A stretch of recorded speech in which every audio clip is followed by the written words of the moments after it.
Quickly, let's talk to Mazi Ezeoke because I've been told that he has joined us. Mazi Ezeoke, he is a public affairs analyst. Good morning to you, Mazi Ezeoke.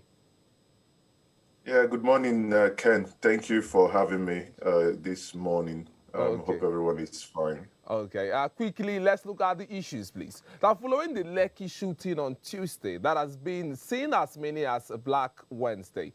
Lots of persons wanted the president to actually, Tuesday, to actually address the nation on the incident, which the president actually did on Thursday.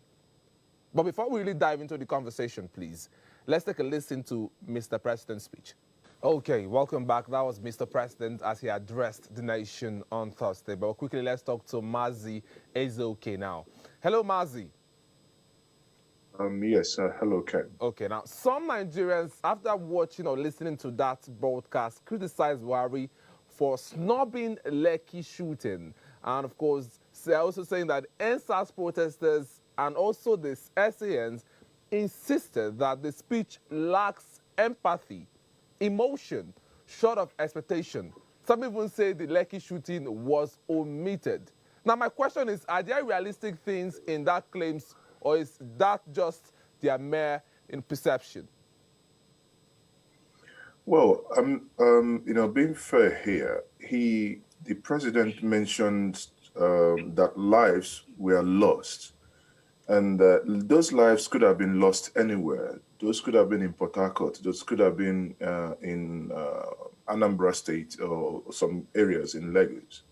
But there is a violation that happened, and which got the whole world angry, which is the violation where a peaceful young men, women sat down singing their own national anthem with their own national flag, and soldiers that are meant to protect the territorial integrity. Mazi, when you say soldiers, that has been the talking point because the defense headquarters came out to say they weren't soldiers. So they weren't soldiers, they were farmers. I mean, we should sometimes get off this nonsense. What they are they are talking absolutely nonsense. If they are not soldiers, what are they investigating? The Lagos state government came out to say, oh, I wasn't aware, soldiers are not within my remit, but I would investigate. I mean, listen, it's time to stop taking Nigerians as fools. The president, again, did not. One must acknowledge he mentioned those that died. But this speech, I must say, lacked empathy, lacked timing. Soldiers opened fire. The whole nation was actually, in panic mode. And what did they do? This is not the first time. It's just like when there is an adage that says, when you give a grandmother a child to look after, and she starts complaining that she doesn't have teeth, what was the intention? Is she planning to bite or chew the child? Why is it that every time you must beg a president to address a nation? Is he an oracle? This is a man that applied to do a job, and that job was given to him. For Christ's sake. It's okay. Are you saying that it took Nigerians to beg him to make that statement, to address the nation? Of course, it's not. Sorry, I'm not saying it is. That is the reality. The reality is that everyone was complaining. Where is Mr. President? Even the international community. Where is Mr. President? Do you guys have a president? People were protesting in Trafalgar Square. People were protesting everywhere around the world, and people are saying, "Where is Mr. President? Why must he address the nation 2 days after?" I mean, the president, in terms of communication, has been scoring F9. Sorry, but he has been really getting it bad. He must change his ways. But again, they say at old age, there are certain things you don't change. But this is really, really bad. I believe anyone who's going to be president after President Muhammadu Buhari must never treat Nigerians with this level of disdain, because that's what it is. Okay, I'll come back to you in a bit. How does that meeting, to start with, and the fact that we had ex-leaders converge to probably look for a way forward to address the situation in the country? Well, it is not something new. Actually, it's something that I can't remember the timing, but it's ex-presidents. They normally have times that they meet. So it's not something new. But one thing that is noble, and I must comment, is that um, they obviously met.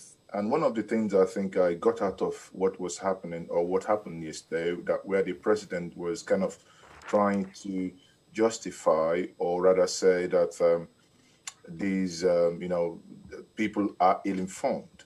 Now, the question is, if people are ill-informed, you have the right, it is your duty to inform the people. And I do this analogy. If you're a father and your children do not see you often, it doesn't matter if you pay their school fees, if you pay the house rent, if you pay their feeding. What the children need is the presence of a father, and a father talking to them. This president is the, whether you hate him, like him, he remains the father of Nigeria, the father of the nation, the president. So meeting with ex-head of state, it isn't the same thing people have been asking him to get people together. Actually, it was contained in one of Olusegun Obasanjo's letter to him saying, get people involved. If more advice is needed, let people who have done it before, let them advise, because this nation is nose diving into a dangerous precedent. This is now, suddenly it appears we are heading into the crisis era. Okay. Something that started as a national movement is now being misconstrued, hard, tirelessly by those within the state apparatus to make it an ethnic thing, that it was some people who started it and some people hijacked it in order to do what they did before. It's a narration that we mustn't allow to fly. In all, I think that meeting, honestly, being fair, I think that meeting was, I would say, it is a welcome development, but more is needed. It is Mazi. time to, Okay, yes. Mazi, really, let me draw this narrative. Now, still looking at the fact that that meeting was held yesterday, the president's spokesman, of course, the media advisor to the president, Femi Adesina, did say something, of course, looking at the approach and manner this situation is being handled. Adesina again said all the ex-leaders, with no exception, commended the way and approach of the president in handling the situation.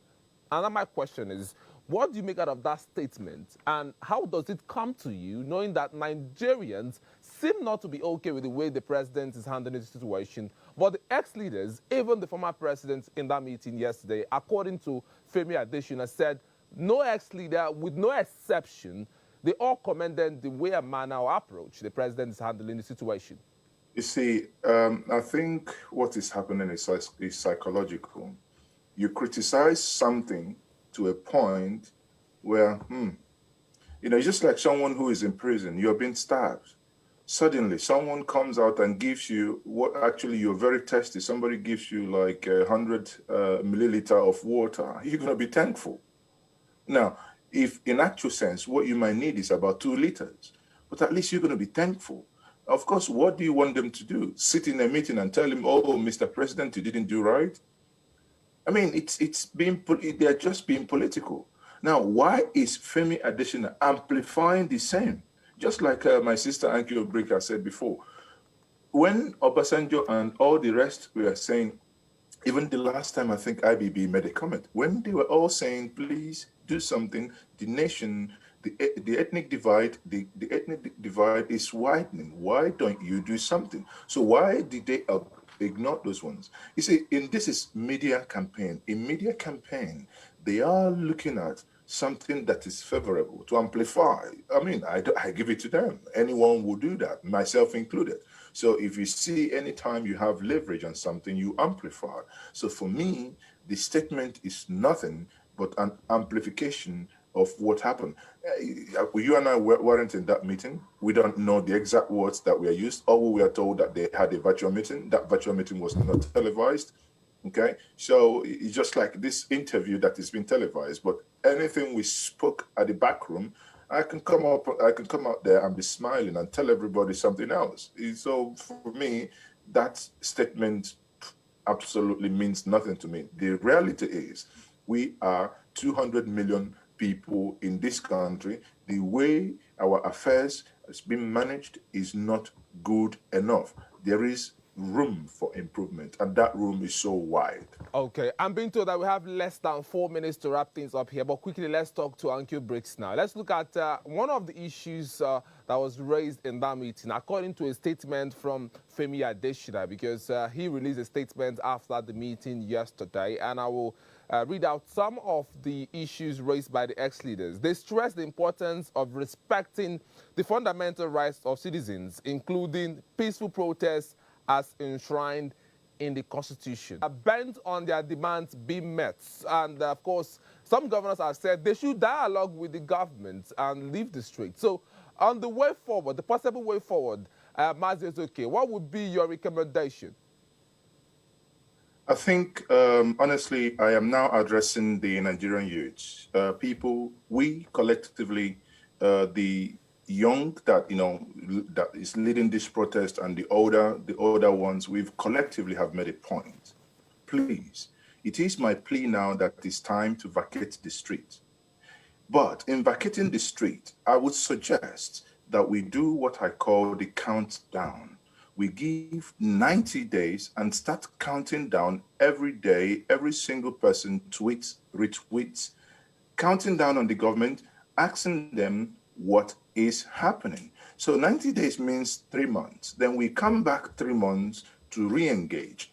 Where are we with this? Because if in 3 months, those people we know that killed innocent Nigerian, that was extorted criminally, financial, money from Nigerians, then let us again hit back the streets. The reason why I'm calling for a step down now is, honestly, is you can see the violence is ongoing. Let's not put more petrol in a burning fire, because our businesses are now being lost. Financial, a lot is happening, things damaged. So let us keep quiet and go back. Let's, help in mopping up, actually. Let us go back, help in bringing sanity in the street. What is happening now is not the original intention of this. Sadly, the government of Nigeria is the one that brought this violence in the street by their own action, using state forces to, divide the people. It is actually a sad development, but lesson has been learned. I believe if ever they will come back to the street, it's not going to be business as usual. And the government must listen and act quick. Thank you. Thank you so much, Mazi Ezeoke, a public affairs analyst that joined us this morning to talk about this issue. Thank you so much. Hope to have you some other time. Thank you very much. Yes, my pleasure. Okay, and of course to Uncle Briggs this morning. Thank you so much, Uncle Briggs, for being a part of the show. But I'm being tempted to ask you this particular question because Mazi did raise a point. But quickly, if you have to talk to young persons right now on the need to maintain peace and calm in the nation, despite what's going on, in one sentence or two, can you address young people now, please?